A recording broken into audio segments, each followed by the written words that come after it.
Commissioner Gorelick.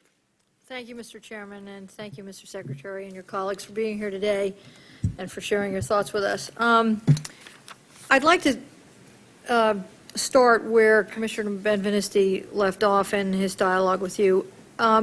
If one looks at the PDBs and the SEEBs that were available to you personally, if all you do... What's a SEEB? I'm sorry. It's the Senior Executive Intelligence Brief.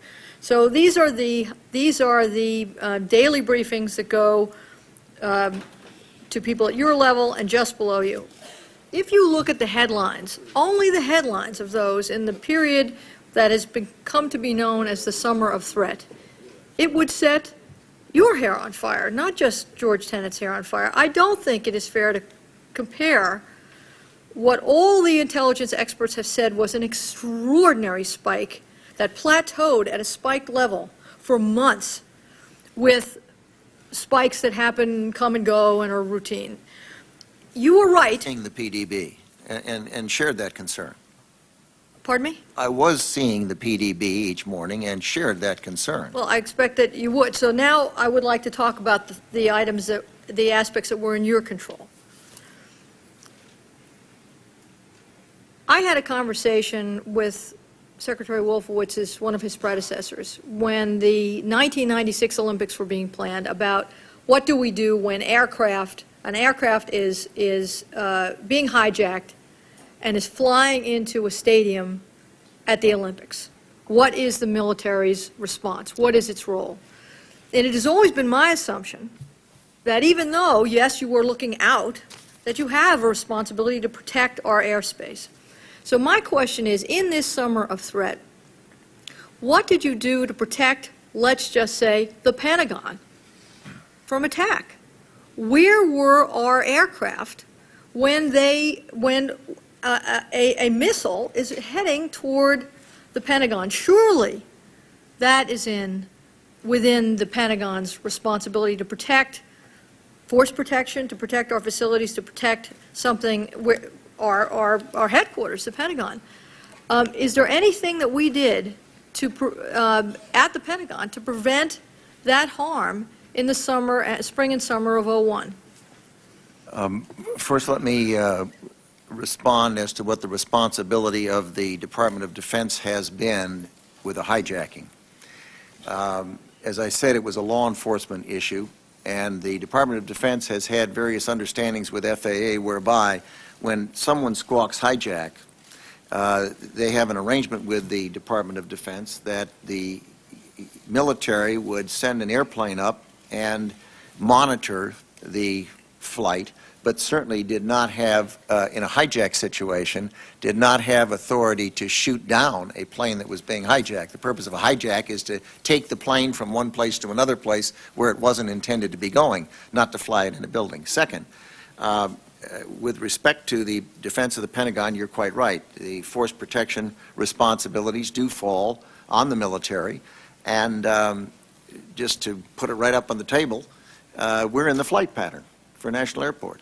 There's a plane that goes by, you know, how many yards from my window 50 times a day. I don't know how far it is, but anyone who's been in that office has heard it roar right by the window. There isn't any way to deal with that at all. And force protection tends to be force protection from the ground. Dick, do you want to comment? I would just say that since the Cold War, the focus of North American Aerospace Defense Command was outward, was not inward. The hijacking agreement with the FAA was as the Secretary described it. It would be a call and a response to the hijack, but certainly not with the thought of shooting it down. It was to monitor, try to get it to follow instructions, and then follow it to its ultimate destination if we could. Yeah, that is consistent with the story that we have been told throughout the military. I would just say that, to me, and again, you know, 20/20 hindsight is perfect, but if I were sitting at the Pentagon and seeing the kind of threats that were coming in that summer, I would say to myself, is business as usual appropriate? I mean, the question I have is whether you thought to say, should we have defenses pre-positioned in a way that we don't?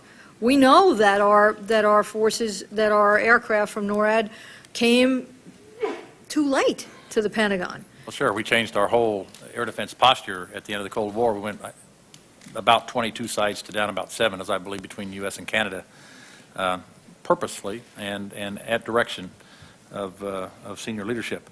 Let me just mention one other thing. The threat spike that I remember and that I recall from that summer of '01 were, and the things that I was reading, and I was a vice chairman then, so I might not have gotten all the PDBs, but I think I probably saw them eventually, saw the intelligence eventually, were external to the United States. That's where the threat was, and that's where we took action. And we sorted ships, we changed force protection conditions, particularly in Central Command, but other places around the world, based on that intelligence. But I don't remember reading those documents to an internal threat. And it certainly was not business as usual. When we saw those threats, a whole host of steps were taken by way of force protection. May I ask one more question, Mr. Chairman? We can't go into the content of the PDBs and the CEBs here, and I can't even characterize them in order to ask you the next question that I would ask. So let me ask you this. Was it your understanding that the NORAD pilots who were circling over Washington, D.C. that morning had indeed received a shoot-down order?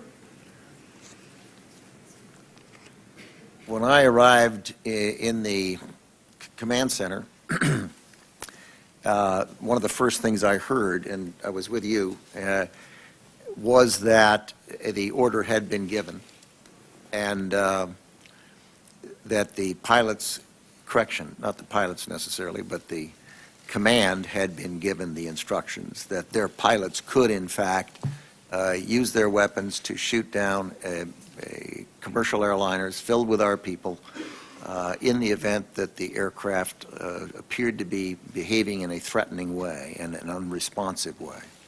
Now, you make a distinction there between the command and the pilots. Was it your understanding that the pilots had received that order?